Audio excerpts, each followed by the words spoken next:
चलिए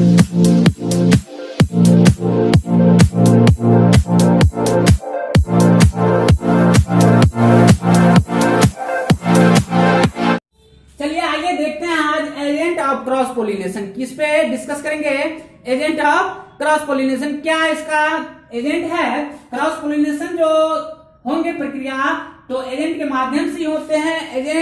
एजेंट क्या करता है कि पोलिन ग्रेन्स को स्थानांतरित कर देते हैं एक पुष्प से दूसरे पुष्प पे, तो स्टिग्मा पहुंचा देता है। तो एजेंट का मतलब ये भी होता है कि एक एजेंट ये भी होता है कि जैसे LIC गांव घर में करवाते हैं, जीवन बीमा करवाते हैं और ग्राहक से रुपया लेकर के शाखा में ट्रांसफर कर देते हैं रुपया, एक एजेंट ये भी होते हैं। तो आप यहां पे देखिए एंटीमोफिली और निथोफिली, क्रिप्टोरिफिली, मेलेकोफिली, एनिमोफिली, हाइड्रोफिली, ये सभी एंटीमोफिली क्या है, इंसेक्ट के द्वारा परागकण स्थानांतरित होंगे। एंटीमोफिली किसके द्वारा, इंसेक्ट के द्वारा परागकणों का स्थानांतरण होंगे। और निथोफिली वत्स के द्वारा, पक्षी के द्वारा परागकणों का स्थानांतरण होंगे। क्रिप्टोरिफिली मतलब चमगादड़ के द्वारा परागकण स्थानांतरित होंगे। मेलेकोफिली किसके द्वारा, घोंघा सितुआ के द्वारा क्या होंगे, परागकण स्थानांतरित होंगे। एनिमोफिली विंड हवा के द्वारा, किसके द्वारा, हवा के द्वारा परागकण स्थानांतरित होंगे। हाइड्रोफिली वाटर के द्वारा परागकण स्थानांतरित होंगे। तो यहाँ पे देखिए कुछ, यहाँ पे क्या लिखा हुआ है, बायोटिक एजेंट। ये सभी जितना ये बायोटिक एजेंट है। क्या है, बायो माने लाइफ, एजेंट मतलब जिनमें जीवन हो। और यहाँ पे देखिए विंड्स और वाटर, ये बायोटिक एजेंट है, ये माने एब्सेंट, लाइफ एब्सेंट है। तो इसी पर आज डिस्कस करेंगे। तो एक एक करके इनमें पढ़ेंगे और यहां से लेकर के और यहां तक डिटेल में पढ़ेंगे। आप इनको क्या कर ले, छाप ले, तब एक एक करके पढ़ेंगे। इनको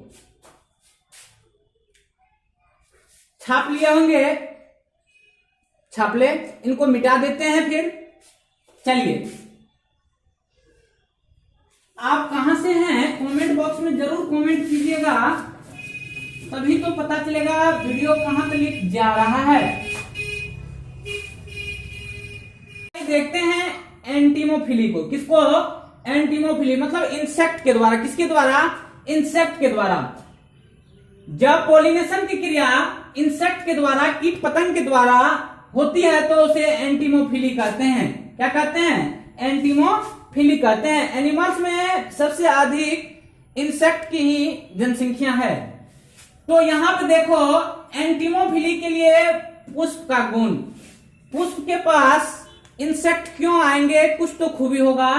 तो क्या होना चाहिए, रंगीन होना चाहिए पुष्प को, उसके बाद सुगंध एवं गंधयुक्त होना चाहिए, आकर्षित होना चाहिए, पुष्प का भाग खाने योग्य होना चाहिए और नेक्टर होना चाहिए। क्या होना चाहिए, नेक्टर होना चाहिए।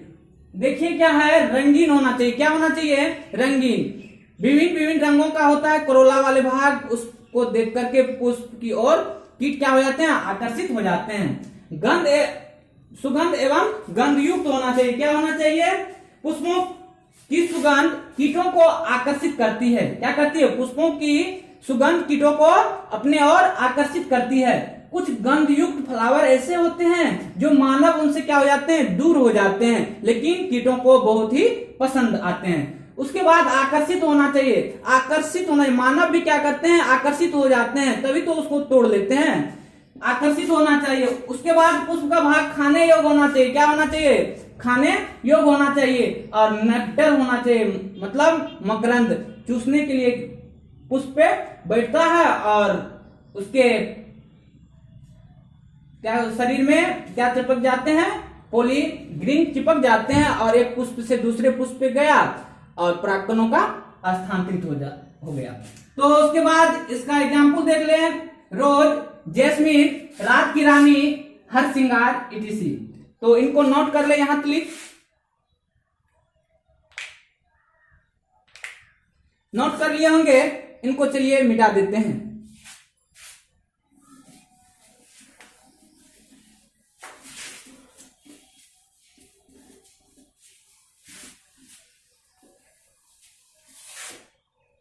चलिए आइए देखते हैं ऑर्निथोफिली। दूसरा सेकंड क्या है? ऑर्निथोफिली मतलब बर्ड्स के द्वारा, पक्षी के द्वारा। किसके द्वारा? पक्षी के द्वारा पोलिन ग्रेन्स का स्थानांतरित होना। जब पोलिनेशन की क्रिया बर्ड्स के द्वारा होता है तो उसे हम ऑर्निथोफिली कहते हैं। किसके द्वारा? पक्षी के द्वारा परागकणों का स्थानांतरण होता है। तो ऑर्निथोफिली के लिए फ्लावर का गुण, पक्षी क्यों आएगा पुष्प के पास? कुछ तो रीजन होगा।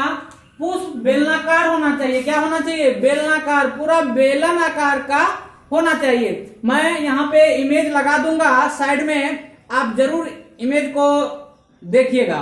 बेलनाकार होना चाहिए।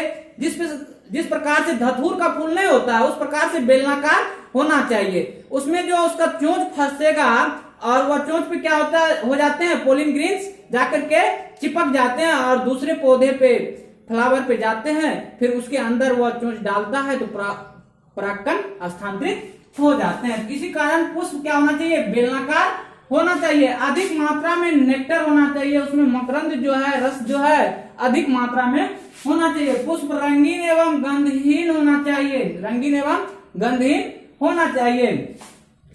अधिक मात्रा में पुष्प को अधिक ऊंचाई पर होना चाहिए। पुष्प को अधिक ऊंचाई पर होना चाहिए। पुष्प अधिक ऊंचाई पर। क्यों अधिक ऊंचाई पर पुष्प होना चाहिए? क्योंकि ये जो पक्षी है वो आकाश में उड़ते रहता है, थोड़े धरातल पर रहते हैं, आकाश में उड़ते रहते। अधिक ऊंचाई पर पुष्प रहेंगे तब ना पक्षी उनको देखेंगे। उसके बाद यहाँ पे देखिए, पुष्प का भाग खाने योग्य होना चाहिए। पुष्प का भाग क्या होना चाहिए? खाने योग्य होना चाहिए। तो यहाँ तक नोट कर ले। उसके बाद अगला जो होगा वह होगा, इसका एग्जाम्पल जो हो जाएंगे बच्चों, हेमिंग बर्ड।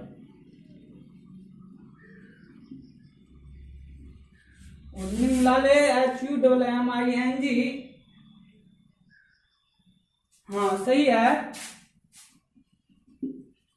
Hamming bird. यहां तक नोट कर ले।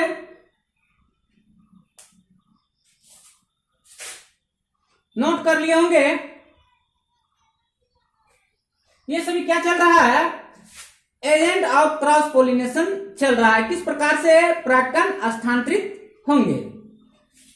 तो 2 ठो हुआ है, अभी बाकी है। तो यहां तक नोट कर लिए होंगे।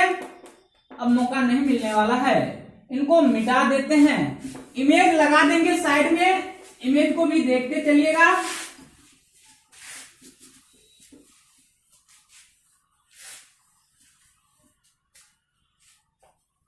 चलिए आइए देखते हैं तीसरे नंबर में क्या है कि रेप्टोरोफिली मतलब बेड्स, चमगादड़ के द्वारा जब पोलिनेशन की क्रिया, किसके द्वारा? जब पोलिनेशन की क्रिया बेड्स के द्वारा हो तो उसे कीरेप्टोरोफिली कहते हैं। मतलब चमगादड़ के द्वारा जब हो पोलिनेशन की क्रिया तब उन्हें क्या कहते हैं? कीरेप्टोरोफिली कहते हैं। चमगादड़ पुष्प पे आकर के क्यों बैठेगा? कुछ तो गुण है यहाँ पे देखिए। कीरेप्टोरोफिली के लिए फ्लावर का गुण, पुष्प अधिक ऊंचाई पर होना चाहिए। कहाँ पर होना चाहिए? अधिक ऊंचाई पर। चमगादड़ क्या होते हैं? अधिक ऊंचाई पर क्या होते हैं? उड़ते हैं। उसके बाद पुष्प रात में खिलना चाहिए। कहाँ खिलना चाहिए? रात में। चमगादड़ दिन में तो नहीं उड़ते हैं, अधिक मात्रा में रात में ही उड़ते हैं। उसके बाद तीसरी नंबर, परागकण प्रचुर मात्रा में पाए जाते हैं। किनमें? जो पौधा होगा उनमें। उनके बाद पुष्प खाने योग्य होना चाहिए। क्या होना चाहिए? खाने योग्य होना चाहिए। क्या होना चाहिए बच्चों? खाने योग्य होना चाहिए। पुष्प, भोजन पानी वहीं पे मिल जाएगा। इसका एग्जाम्पल क्या होते हैं? कदम। क्या होते हैं? कदम। कदम में जो होंगे पोलिनेशन की क्रिया जो स्थानांतरित होंगे वह बेड्स के द्वारा ही होंगे। एक बार एग्जाम्पल मतलब ऑब्जेक्टिव में आ चुका है कि कदम में किसके द्वारा पोलिंग ग्रीन्स का स्थानांतरण होता है, तो किसके द्वारा होता है, बेट्स के द्वारा होता है, चमगादड़ के द्वारा। कोविड-19 इसी से हुआ है, इनसे बच के रहे। तो छाप ले, मिटा देते हैं इनको।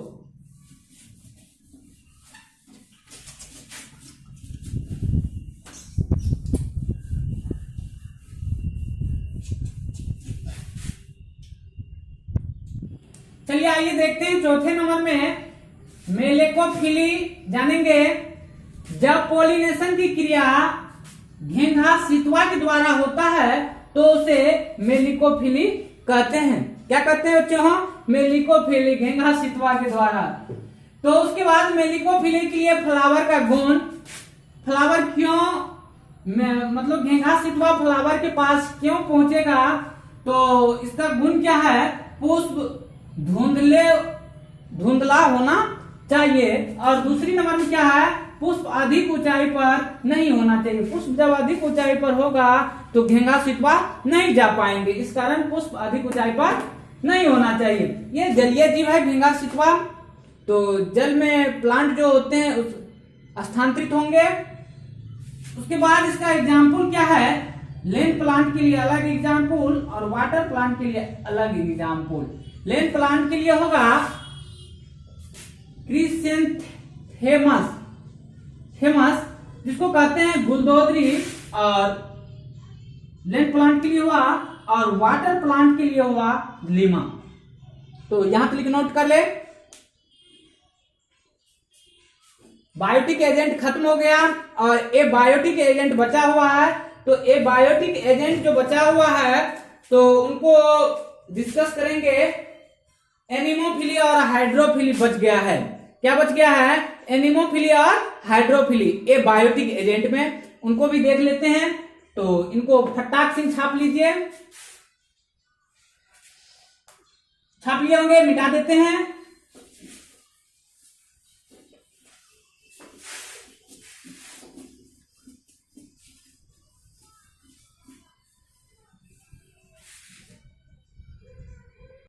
चलिए आइए देखते हैं एनिमोफिली। ये बायोटिक एजेंट है। एनिमोफिली में विंड किनके द्वारा? हवा के द्वारा।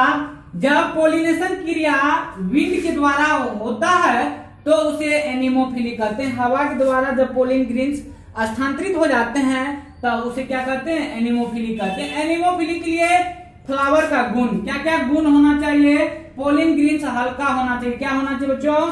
हल्का होना चाहिए। पोलिन ग्रीन्स सूखा होना चाहिए, तब ना अधिक दूरी तक स्थानांतरित होंगे। स्टिग्मा काफी सघन होना चाहिए। क्या होना चाहिए? काफी सघन होना चाहिए। अगर धान का मौसम हो या मक्का का मौसम हो या किसी चीज का मौसम हो तो हवा, तेज हवा उठते हैं, वह क्या होता है? झूलते रहता है और एक दूसरे पर स्थानांतरित हो जाते हैं। इसका बेस्ट एग्जाम्पल है मक्का। क्या है? मक्का। तो नोट कर ले, यहां क्लिक नोट कर लिए होंगे। इनको मिटा देते हैं।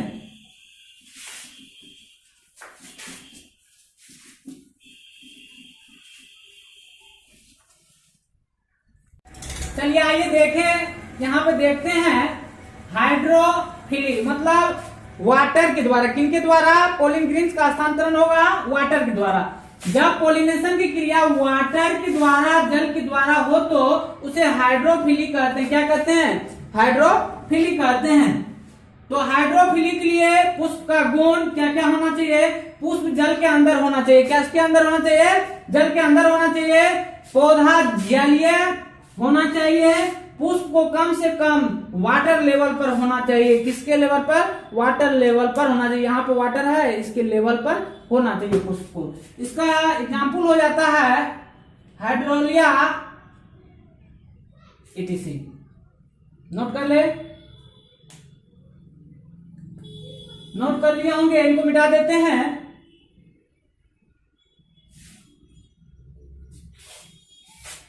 नोट कर ले। आज ये lecture agent of cross pollination खत्म हो चुका है। तब तक के लिए हमें दीजिए विदा। God bless you. Thank you.